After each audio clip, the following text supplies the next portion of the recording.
A man living alone in the frozen wild finds a plane buried under melting ice packed with millions. But the moment he touches the money, a ruthless criminal crew tracks him down and begins a deadly hunt across the collapsing ice fields. A car stopped at a pawn shop and Drake walked in, scanning the place while the dealer finished attending to another customer. As soon as the man left, Drake handed over an item for inspection, but the object suddenly exploded, killing the dealer instantly. The rest of the robbers rushed inside as Sirena grabbed a card and opened the secured door that led to an underground basement. They moved in quickly and encountered armed guards who opened fire, but the group shot them down with ease. Drake dragged the manager out and demanded to know where the money was. The man refused until Drake fired a shot close to his ear, causing him to bleed and scream in pain. He finally gave in and led them to a locker that hid a secret entrance. Inside that room were stacks of money. Drake shot the manager afterward and aimed at the remaining workers, but Penn stepped in to stop him.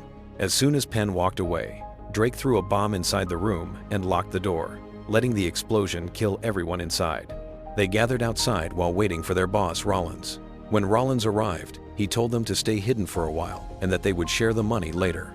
He instructed the pilot to move the cash and secretly placed a tracker inside one of the briefcases before it was loaded onto the plane. A heavy storm hit during the flight, causing the aircraft to catch fire and crash into the ice.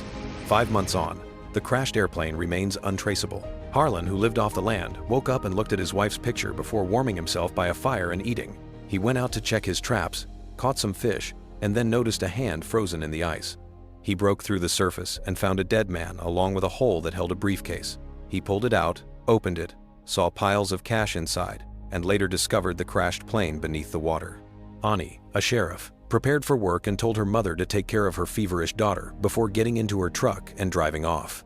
She met Sheriff Raleigh, who introduced her to a group of men planning an exploration trip, but Ani warned them that the ice would soon melt and blocked their car with a wheel clamp when they refused to listen.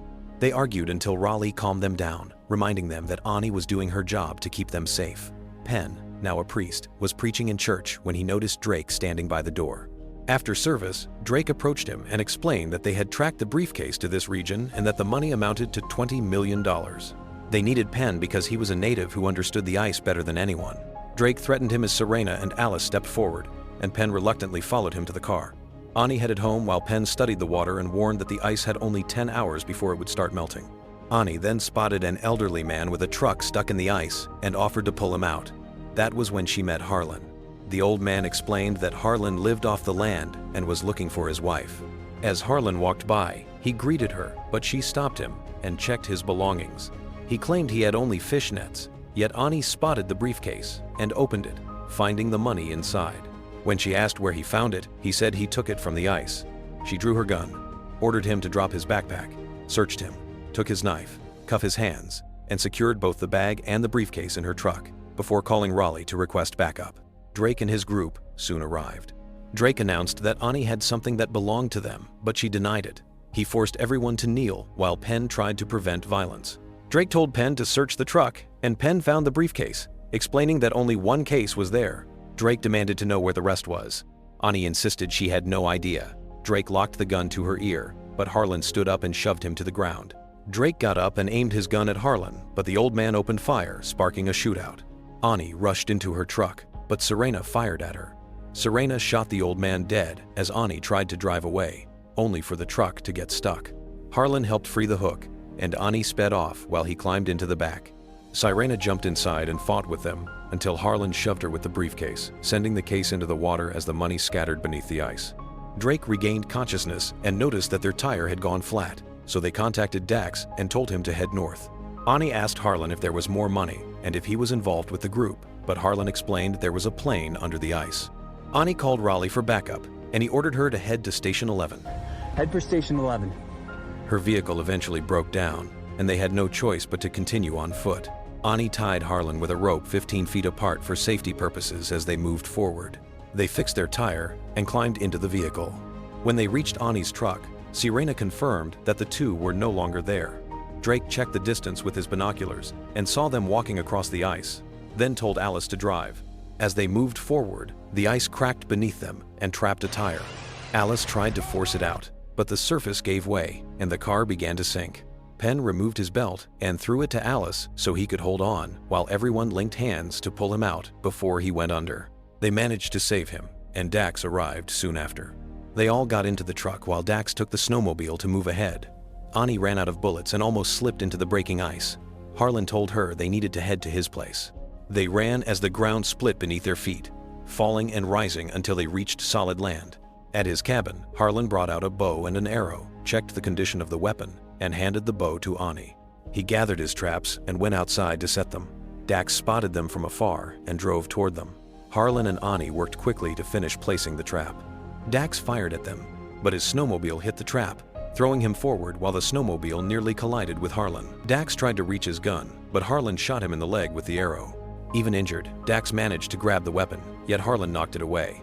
A fight broke out with Dax overpowering Harlan and pressing his neck to the ground. Harlan pulled the arrow from Dax's leg and stabbed him again, making him scream. The ice beneath them broke, and Harlan fell into the freezing water. Dax picked up his gun and shot at the ice, trying to find him. Harlan swam under the surface and emerged on the opposite side, stabbing Dax in the foot.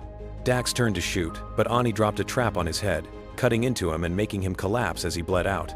Ani pulled Harlan from the water and helped him to his feet before they moved deeper into the forest. Drake and his team soon arrived and found Dax dead. Sirena cried while Drake tried to steady her. They followed the trail into the forest and climbed over rocks until gunshots forced them to take cover. Drake ordered Serena to stop shooting and told the others to follow the footprints. Ani and Harlan entered a stream to hide their path, but Penn realized what they were doing and tracked their movement through the water. The pair emerged on the other side, and Harlan covered their tracks with a tree branch. Penn prepared to continue the pursuit, but stopped when he recognized the area as a sacred hunting ground. The others ignored his warning, and Sirena mocked his concern as she moved forward. She soon fell, and her leg snapped into a trap.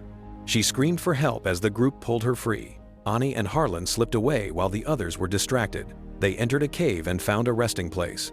In the distance, Drake's group found an abandoned house and regained their bearings. They shot the lock open and stepped inside. Drake removed Sirena's shoes and socks to check her injury. Back at the cave, Ani warmed Harlan, and he spoke about his wife, explaining that she had died. Meanwhile, a car stopped outside the house. Rollins arrived and was greeted by Alice and Penn before he stepped inside. They all sat down as Rollins spoke about how the group had become family. He talked about finding Alice on the street and teaching him everything.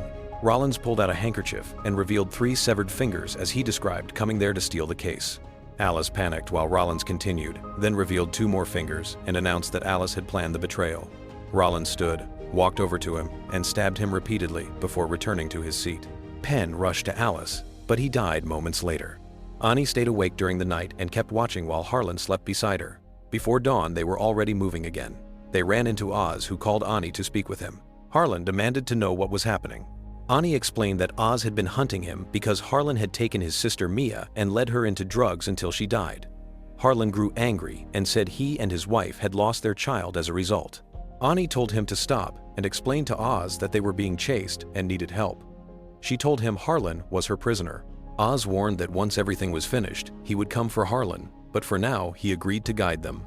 Rollins and his men set out early the next morning while Ani and Harlan reached Oz's shelter. Ani told Harlan that Raleigh was on his way to collect them. Harlan walked to Oz and explained that a plane filled with money was trapped beneath the ice and that the people chasing them were after it.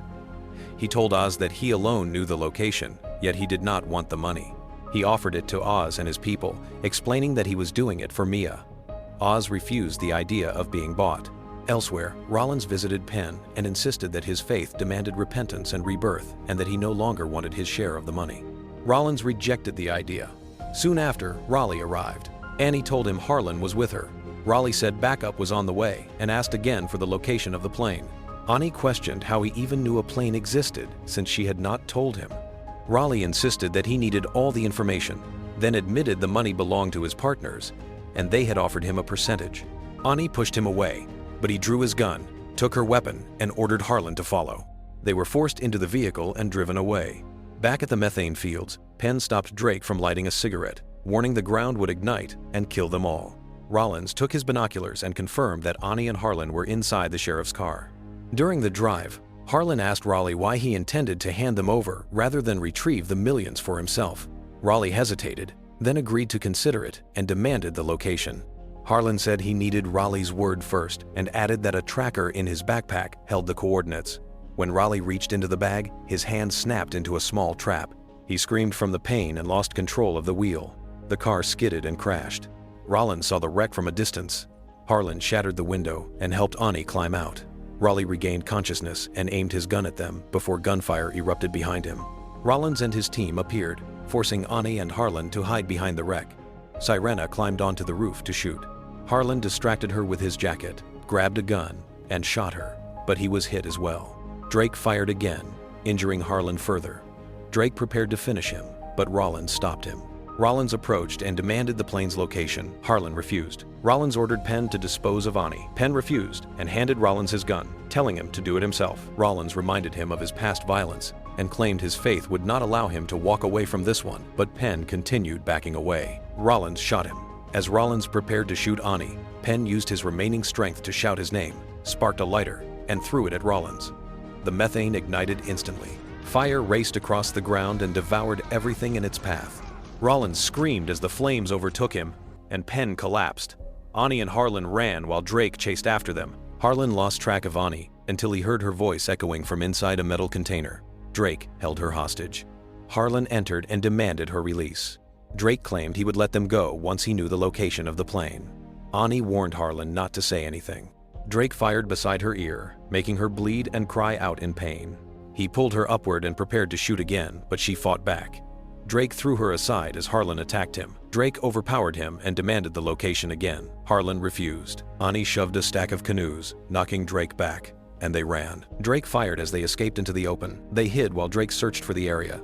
Ani threw a stick to draw him nearby. As Drake moved toward her position, Harlan struck him with a paddle, snapping it. Drake slammed Harlan to the ground and crushed his hand. Harlan refused to speak. Ani jumped onto Drake and was thrown aside again. Drake raised his gun to kill her, but Harlan struck him one last time. Drake kicked him away, but Harlan seized the broken stick and drove it deep into Drake's neck.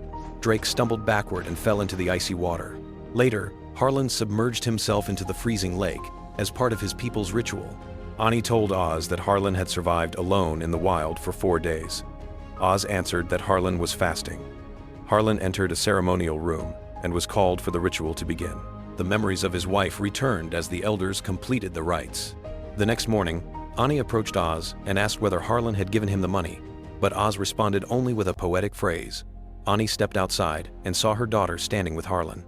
Her daughter ran toward her, excitedly showing what Harlan had given her. Ani greeted him and looked at the small bundle he had placed in the girl's hands. The movie ends here. Let us know what you think about this movie in the comments section. Thanks for watching. Make sure to like, subscribe, and turn on notifications so you don't miss more movie recaps.